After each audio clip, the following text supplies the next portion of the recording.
chop top chop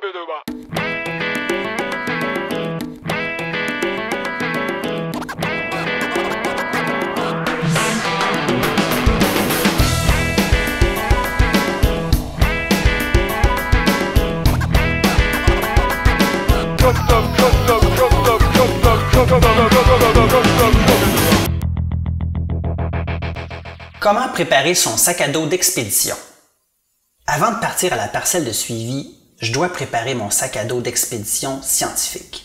Alors, j'apporte en tout premier lieu mon GPS. Parce que je suis pas tellement bon pour me repérer dans la toundra, alors j'apporte mon GPS et aussi mon calepin de notes dans lequel j'ai inscrit mes coordonnées GPS qui vont me permettre de me rendre à la parcelle.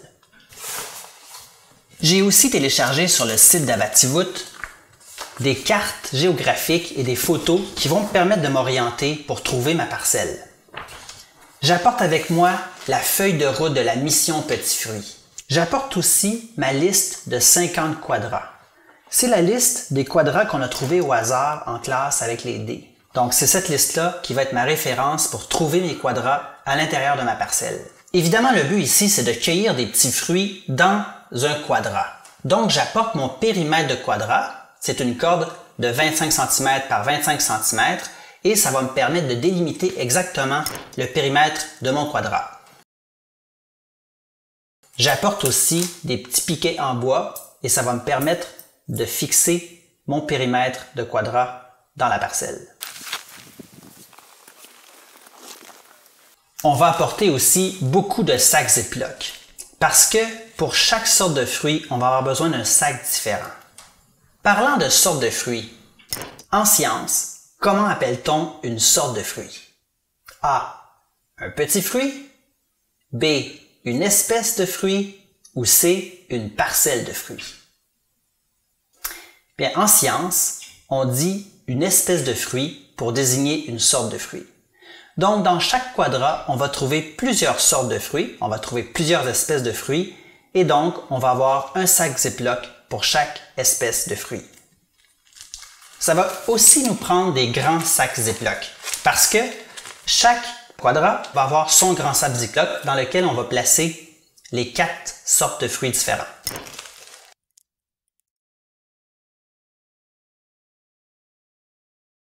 Évidemment, on doit aussi apporter des étiquettes d'identification.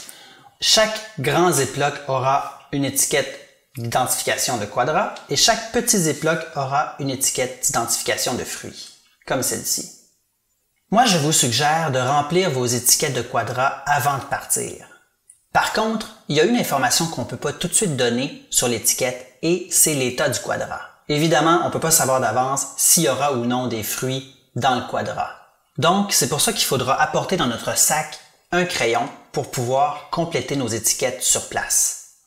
Et d'ailleurs, puisqu'il y a du vent et que je vais devoir prendre des photos de mes quadrats, j'apporte une pince à papier.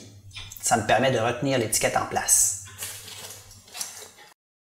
J'apporte aussi du chasse-moustique, parce que ça, parfois, ça peut être très pratique.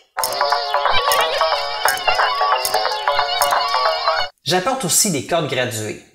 Ces cordes-là vont me permettre de trouver facilement les quadrats à l'intérieur de la parcelle. Sur chaque corde, il y a 20 étiquettes, de 1 à 20. Et ça va me permettre de trouver les X et les Y. Donc, il y a une corde pour les X et une corde pour les Y. Une fois arrivé au quadrat, avant de cueillir, je vais devoir prendre une photo du quadrat. Donc, j'apporte mon appareil photo, je m'assure que mes batteries sont rechargées et surtout que ma carte mémoire a été vidée. Quand je vais à la parcelle, j'apporte toujours un sac à ordures. Ça me permet de ramasser les déchets en chemin. Voilà, j'apporte de l'eau, une collation et bien sûr mon super chapeau d'expédition.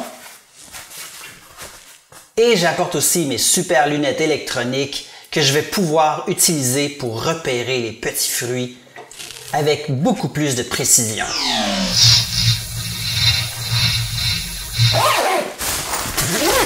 Alors maintenant qu'on est prêt, on se retrouve à la parcelle. Ciao!